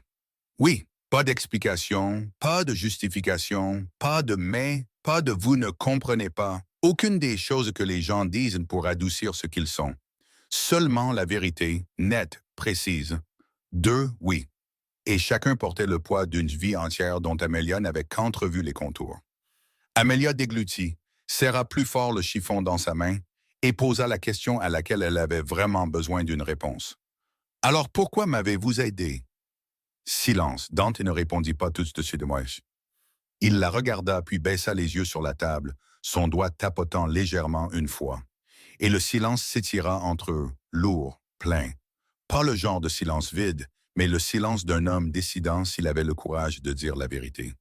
Car il y a des vérités qui, une fois dites, ne peuvent jamais être reprises. Et Dante Corsetti, qui n'avait jamais eu peur de personne dans sa vie, avait peur de sa propre réponse. Le silence entre eux s'étira assez longtemps pour qu'Amelia entende l'horloge murale derrière la caisse compter chaque seconde, le faible bourdonnement du réfrigérateur dans la cuisine, le son régulier de la respiration de Sophie dans le coin du restaurant. Le genre de son que l'on n'entend jamais quand l'endroit est plein, mais dans ce silence, ils devinrent si forts qu'ils remplirent presque la pièce. Puis Dante parla. « Parce que ma mère, c'était vous. » Il le dit en anglais, non pas parce qu'il voulait de la distance, mais parce que c'était la langue que sa mère avait choisie quand elle avait décidé que l'Amérique serait sa maison. La langue qu'elle avait apprise mot par mot dans la cuisine de ce restaurant entre deux services de plonge. La langue qu'elle avait utilisée pour dire à son fils qu'il aurait une vie meilleure que la sienne. Elle était seule, un enfant, personne pour l'aider, pas de famille ici, pas d'argent, pas de papier, rien. Elle a tout fait toute seule parce qu'elle n'avait pas d'autre choix. Il s'arrêta. Son doigt tapa une fois sur la table, puis se serra en un point. Mais elle n'aurait pas dû être seule. Personne ne le devrait. Et sur le mot « seul », sa voix se brisa. Pas fort, pas comme les voix se brisent dans les films, pas un tremblement clair ou un sanglot d'étouffé. Juste une minuscule fracture au bord du dernier mot, si petite que si Amelia n'avait pas été si proche, elle ne l'aurait pas entendu. Mais elle était assez proche, et elle l'entendit, et elle savait exactement ce que c'était. Car elle avait entendu cette même fracture dans sa propre voix plus de fois qu'elle ne voulait l'admettre. Le son de quelqu'un qui a tenu trop longtemps et qui commence à perdre la force de continuer à tenir. Amelia le regarda vraiment. Pas Dante Corsetti, le chef d'une famille criminelle, pas l'homme dangereux qu'elle venait de confronter, mais le fils assis dans le restaurant où sa mère avait autrefois fait la vaisselle et qui lui manquait tellement que sa voix se brisait au bord d'un mot qu'il avait cru pouvoir contrôler. Et elle comprit. Pas avec la logique ou l'information, mais avec l'instinct de quelqu'un portant le même genre de blessure, même si cette blessure venait de circonstances entièrement différentes. Comprenant que cet homme, quoi qu'il soit pour le reste du monde, était assis en face d'elle avec la porte à l'intérieur de lui entr'ouverte. Et si elle disait un mot de travers, cette porte se refermerait et ne s'ouvrirait plus jamais. Elle ne dit pas la mauvaise chose. Elle dit la vérité. Sophie m'a demandé pourquoi M. Dante a toujours l'air triste. Dante leva les yeux, légèrement surpris. Pas par la phrase elle-même, mais parce que son nom dans la bouche d'une enfant de 6 ans, à côté du mot « triste », était une combinaison que personne dans son empire n'oserait imaginer, et encore moins dire à voix haute. Je ne savais pas quoi lui répondre à l'époque, continua Amelia, sa voix douce, mais chaque mot choisi avec soin. Non pas parce qu'elle avait peur, mais parce qu'elle savait que ce moment comptait, et elle ne voulait pas le gâcher. Mais maintenant, je crois que je comprends. Elle fit un pas de plus vers la table septe, le chiffon de nettoyage toujours à la main, bien qu'elle ait oublié sa présence depuis longtemps. Vous pensez que parce que vous avez fait des choses terribles, vous ne méritez rien de bon.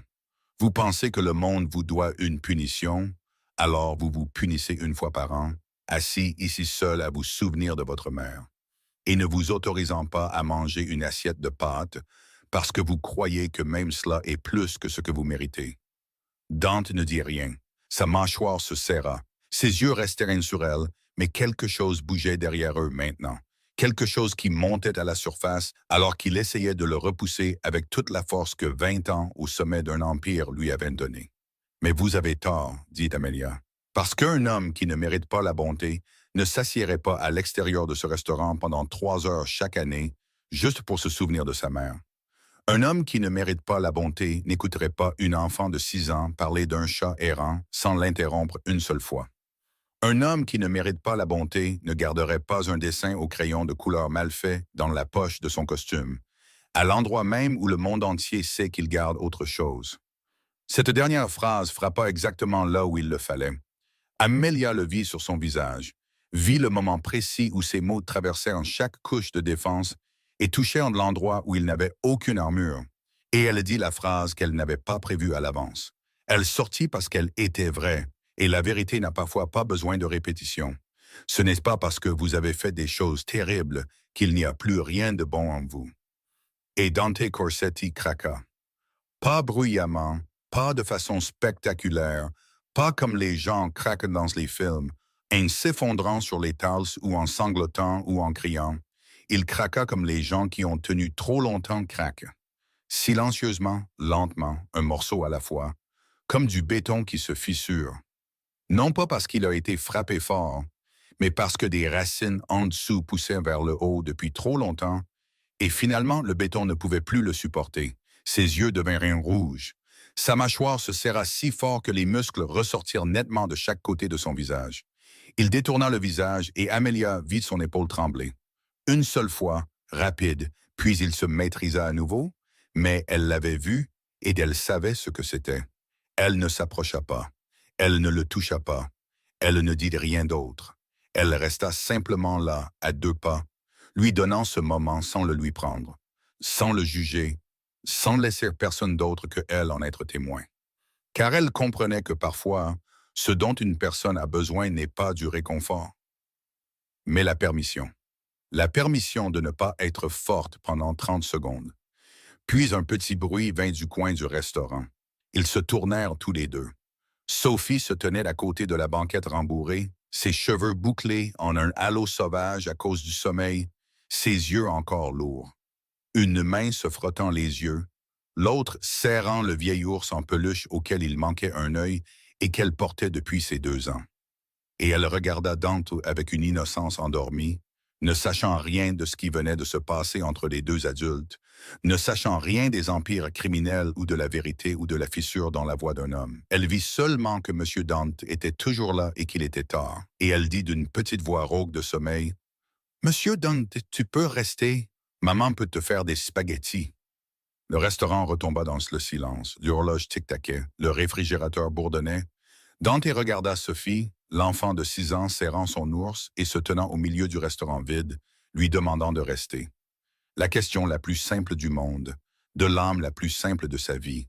Puis il regarda Amelia, la femme debout à 2 pas avec un chiffon de nettoyage à la main et des yeux qui venaient de le voir craquer sans se détourner.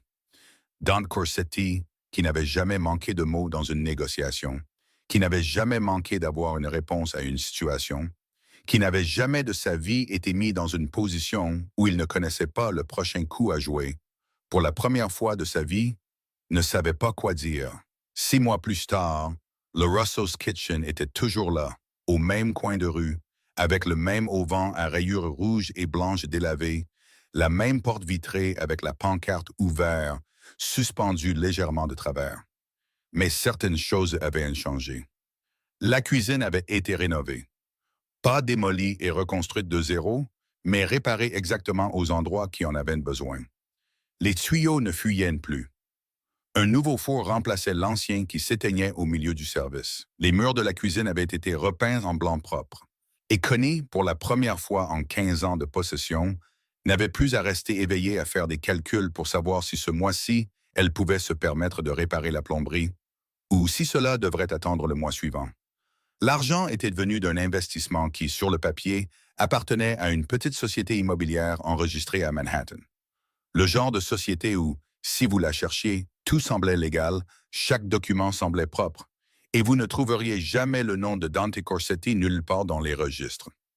La seule condition attachée à cet investissement, prononcée à voix haute entre Dante et Connie lors d'une brève conversation que personne d'autre n'a entendue, était qu'Amelia Ward soit promue directrice du restaurant. Connie accepta, non pas parce qu'elle y était forcée, mais parce qu'elle savait depuis longtemps qu'Amelia méritait ce poste. Elle n'avait simplement jamais eu l'argent pour payer le salaire d'un directeur jusqu'à présent. Amelia protesta. Bien sûr qu'elle protesta.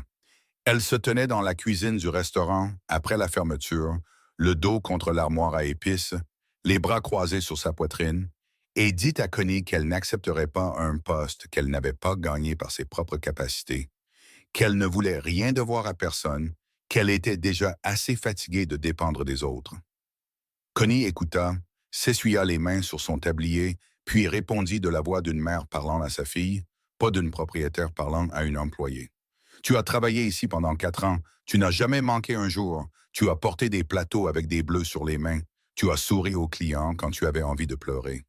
Tu ne dois rien à personne, tu acceptes quelque chose que tu mérites depuis longtemps.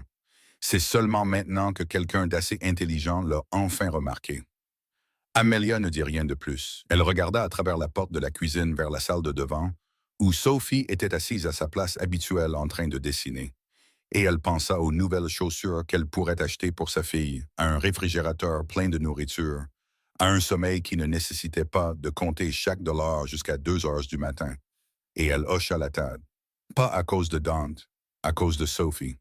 Troy Ward fut arrêté à Newark, dans le New Jersey, 2 mois après avoir disparu de New York, pour possession de drogue et pour avoir violé les conditions de sa libération d'une affaire antérieure après avoir manqué sa date de comparution au tribunal. Il fut maintenu en détention sans caution. Amelia lut la nouvelle sur son téléphone alors qu'elle était assise dans la petite pièce derrière le restaurant, qui était maintenant son bureau de directrice, et qu'elle ne ressentit ni joie ni soulagement. Elle sentit seulement quelque chose se fermer tranquillement, comme si l'on fermait un livre qu'elle lisait depuis trop longtemps. Puis, octobre arriva, l'anniversaire de la mort de Rosa. Dante arriva au Russo's Kitchen à 3 heures de l'après-midi, en costume noir seul. Mais au lieu de s'asseoir dehors sur la terrasse comme il le faisait avant, il entra directement à la table sept. Mais cette année était différente. Cette année, il n'avait pas besoin des pièces de la boîte en fer blanc d'un enfant pour rompre son jeûne. Il s'assit et commanda lui-même les spaghettis à la marinara, choisissant de célébrer la mémoire de sa mère plutôt que de se punir. Amelia prit la commande depuis le poste de cuisine, l'entra dans le système et marqua une pause d'1 seconde en regardant les mots sur l'écran. Table sept, spaghettis marinara, un. Puis elle sourit doucement, le genre de sourire dont seule elle comprenait la signification. Sophie venait de sortir de l'école et entra en courant dans le restaurant comme elle le faisait toujours, sac à dos sur les épaules. Mais aujourd'hui, au lieu de s'asseoir dans le coin pour dessiner, elle repéra quelqu'un de familier à la table sept et ses yeux s'illuminèrent. Elle ne courut pas tout de suite à la table. Elle ouvrit son sac à dos, sortit une feuille de papier à dessin qui avait été soigneusement roulée et attachée avec un élastique, et c'est seulement alors qu'elle courut à la table sept, grimpa sur la chaise en face de Dante et posa le papier sur la table. « J'ai fait ça pour toi. » Dante regarda la petite fille puis le papier. Il enleva l'élastique, l'ouvrit et l'étala sur le dessus de la table. C'était un dessin au crayon de couleur, cette fois meilleur que le premier, car au cours des 6 derniers mois, Sophie avait eu 7 ans, et ses lignes étaient devenues plus stables, plus claires, plus confiantes. 3 personnes étaient assises autour d'une table.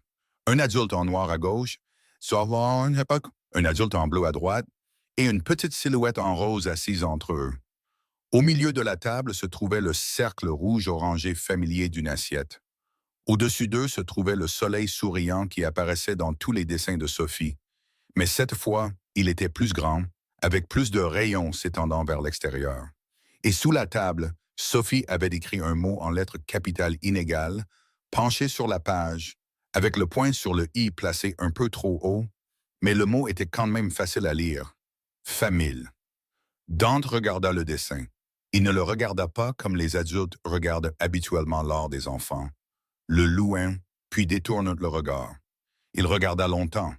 Il regarda la silhouette en noir qu'il savait être lui-même. Il regarda la silhouette en bleu qu'il savait être Amelia. Il regarda la petite silhouette rose au milieu. Il regarda le mot famille écrit au crayon rouge, et sa main trembla.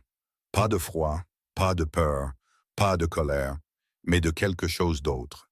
Car pour la première fois en 36 ans de vie, Dante Corsetti ressentit ce que sa mère lui avait dit dans cette cuisine plus de 30 ans auparavant. Que la nourriture faite avec amour a toujours un goût différent. Et maintenant, il comprenait. Maintenant, il comprenait vraiment, pas avec son esprit, mais avec sa poitrine, avec sa gorge qui se serrait, avec ses yeux qui brûlaient, que sa mère n'avait jamais parlé que de nourriture.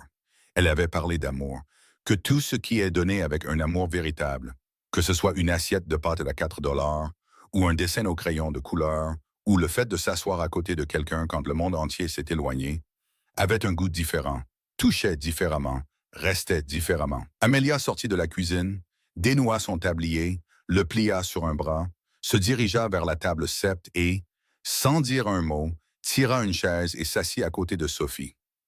3 personnes à la table sept.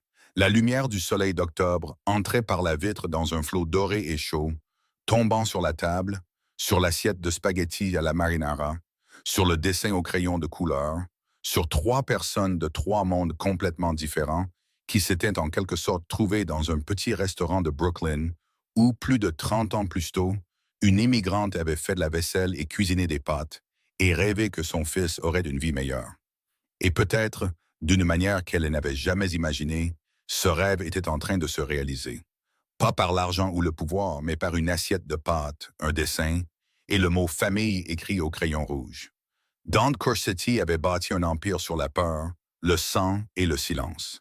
Il avait traversé ce monde comme une ombre que personne n'osait toucher.